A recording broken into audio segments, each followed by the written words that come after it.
From Beyond by H.P. Lovecraft. Horrible beyond conception was the change which had taken place in my best friend, Crawling Tillinghast. I had not seen him since that day, 2 months and a half before, when he told me toward what goal his physical and metaphysical researches were leading, when he had answered my odd and almost frightened remonstrances by driving me from his laboratory and his house in a burst of fanatical rage. I had known that he now remained mostly shut in the attic laboratory with that accursed electrical machine, eating little and excluding even the servants, but I had not thought that a brief period of 10 weeks could so alter and disfigure any human creature. It is not pleasant to see a stout man suddenly grow thin, and it is even worse when the baggy skin becomes yellow or gray, the eyes sunken, circled, and uncannily glowing, the forehead veined and corrugated, and the hands tremulous and twitching. And if added to this there be a repellent unkemptness, a wild disorder of dress, a bushiness of dark hair, white at the roots, and an unchecked growth of white beard on a face once clean-shaven, the cumulative effect is quite shocking. But such was the aspect of Crawford Tillinghast on the night his half-coherent message brought me to his door after my weeks of exile. Such was the spectre that trembled as it admitted me, candle in hand, and glanced furtively over its shoulder, as if fearful and unseen things in the ancient lonely house, set back from the benevolent street. That Crawford Tillinghast should have ever studied science and philosophy was a mistake. These things should be left to the frigid and impersonal investigator, for they offer two equally tragic alternatives to the man of feeling and action: despair if he fail in his quest, and terrors unutterable and unimaginable if he succeed. Tillinghast had once been the prey of failure, solitary and melancholy, but now I knew, with nauseating fears of my own, that he was the prey of success. I had indeed warned him 10 weeks before when he burst forth with his tale of what he felt himself about to discover. He had been flushed and excited then, talking in a high and unnatural, though always pedantic voice.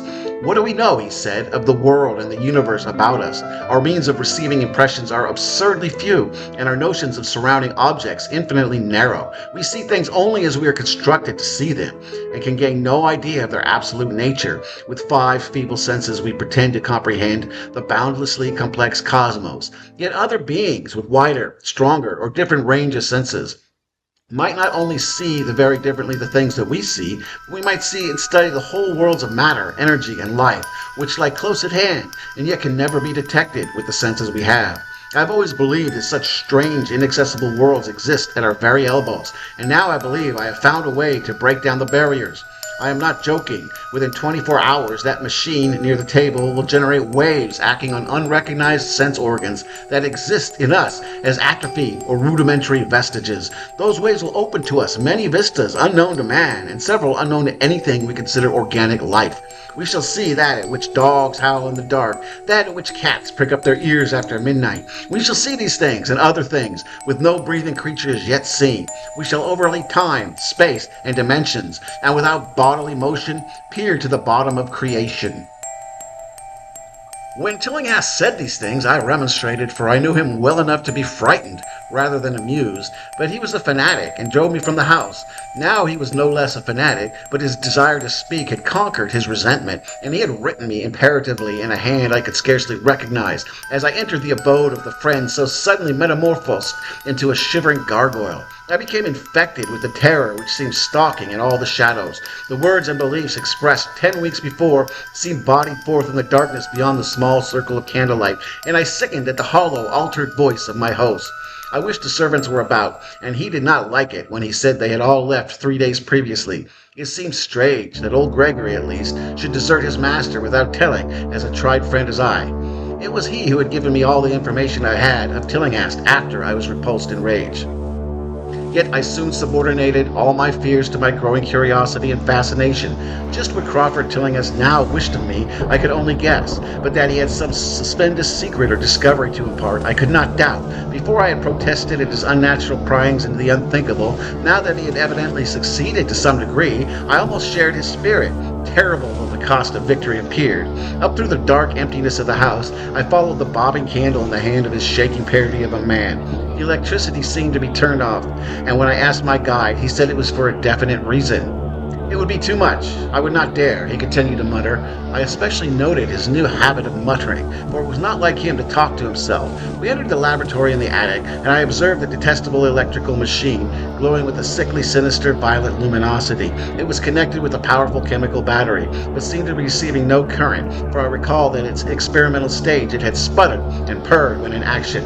In reply to my question, Tillinghast mumbled that this permanent glow was not electrical in any sense that I could understand. He now seated me near the machine so that it was on my right and turned a switch somewhere below the crowning cluster of glass bulbs. The usual sputtering began, turned to a whine, and terminated in a drone so soft as to suggest a return to silence. Meanwhile, the luminosity increased, waned again, then assumed a pale outer color, a blend of colors which I could neither place nor describe. Tillinghast had been watching me and noted my puzzled expression. "You know what that is?" he whispered. "This is ultraviolet." He chuckled oddly at my surprise. "You thought ultraviolet was invisible, and so it is, but you can see that many other invisible things now. Listen to me, the waves from that thing are waking 1,000 sleeping senses in us. Senses which we inherit from aeons of evolution, from the state of detached electrons to the state of organic humanity. I have seen the truth, and I intend to show it to you. Do you wonder how it will seem? I will tell you." Here Tillinghast seated himself directly opposite me, blowing out his candle and staring hideously into my eyes. "Your existing sense organs, ears first, I think, will pick up many of the impressions, for they are closely connected with the dormant organs. Then there will be others. You have heard the pineal gland?" I laughed at the shallow endocrinologist, fellow dupe and fellow parvenu of the Freudian. "That gland is the great sense organ of organs. I have found out. It is like sight in the end, and it transmits visual pictures to the brain. If you are normal, that is the way you ought to get most of it. I mean, get most of the evidence from beyond." I looked about the immense attic room with the sloping south wall, dimly lit by rays which the everyday eye cannot see. The far corners were all shadows, and the whole place took on a hazy unreality which obscured its nature and invited the imagination to symbolism and phantasm. During the interval that Tillinghast was long silent, I fancied myself in some vast, incredible temple of long-dead gods, some vague edifice of innumerable black stone columns, reaching up from a floor of damp slabs to a cloudy height beyond the range of my vision. The picture was very vivid for a while, but gradually gave way to a more horrible conception, that of utter, absolute solitude in infinite, sightless, soundless space. There seemed to be a void, and nothing more, and I felt a childish fear which prompted me to draw from my hip pocket the revolver I carried after dark, since at night I was held up in East Providence. Then, from the farthermost regions of remoteness, the sound softly glided into existence. It was infinitely faint, subtly vibrant, and unmistakably musical, but held a quality of surpassing wildness, which made its impact feel like a delicate torture of my whole body. I felt sensations like those one feels when accidentally scratching ground glass. Simultaneously, it developed something like a cold draft, which apparently swept past me from the direction of the distant sound. As I waited breathlessly, I perceived that both sound were wind and increasing, the effect being to give to me an odd notion of myself as tied to a pair of rails in the path of a gigantic approaching locomotive. I began to speak to Tillinghast, and as I did so, all the unusual impressions abruptly vanished. I saw only the man, the glowing machines, and the dim apartment. Tillinghast was grinning repulsively at the revolver which I had almost unconsciously drawn, but from his expression I was sure he had seen and heard as much as I, if not a great deal more. I whispered what I had experienced, and he bade me to remain as quiet and receptive as possible. "Don't move," he cautioned, "for in these rays are able to be seen as well as I to see. I told you the servants left, but I didn't tell you how. It was that thick-witted housekeeper. She turned on the lights downstairs after I'd warned her not to, and the wires picked up sympathetic vibrations. It must have been frightful. I could hear the screams up here in spite of all I was seeing and hearing from another direction, and later it was rather awful to find those empty heaps of clothes around the house. Mrs. Updike's clothes were close to the front hall switch. That's how I know she did it.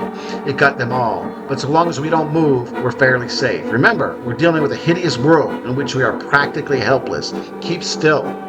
The combined shock of the revelation and of the abrupt command gave me a kind of paralysis, and in my terror my mind again opened to the impressions coming from what Tillinghast called beyond.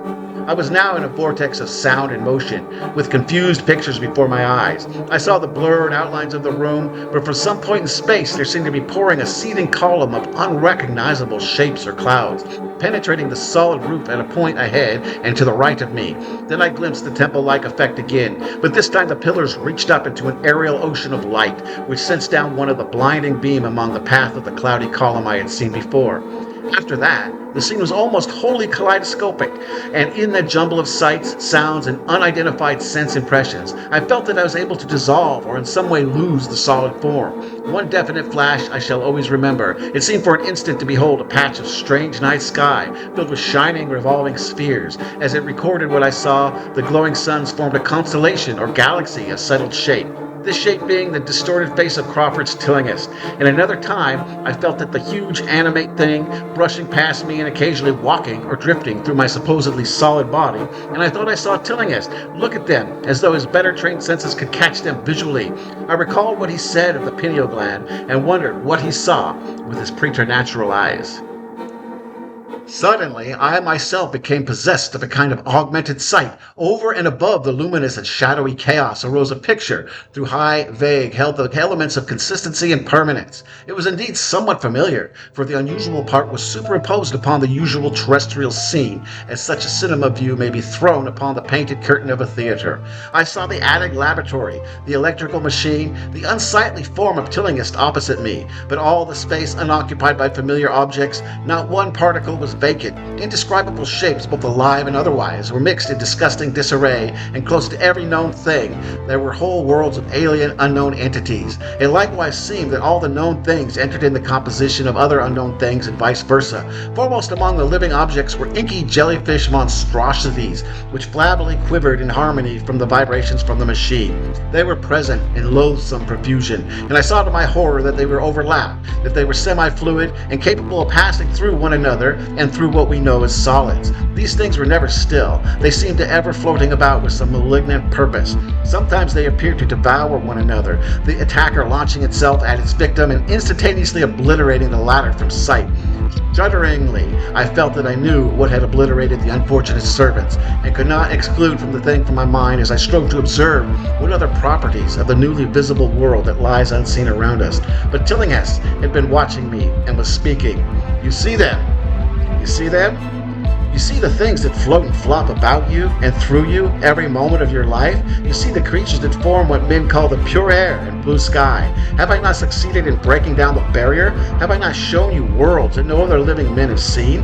I heard his scream through the horrible chaos, and I looked at the wild face thrust so offensively close to mine. His eyes were pits of flame, and they glared at me with what I now see as overwhelming hatred. The machine droned detestably. "You think those floundering things wiped out the servants? Fool! They are harmless, but the servants are gone, aren't they? You tried to stop me. You discouraged me when I needed every drop of encouragement I could get. You were afraid of the cosmic truth, you damned coward. But now I've got you. What swept up the servants? What made them scream so loud?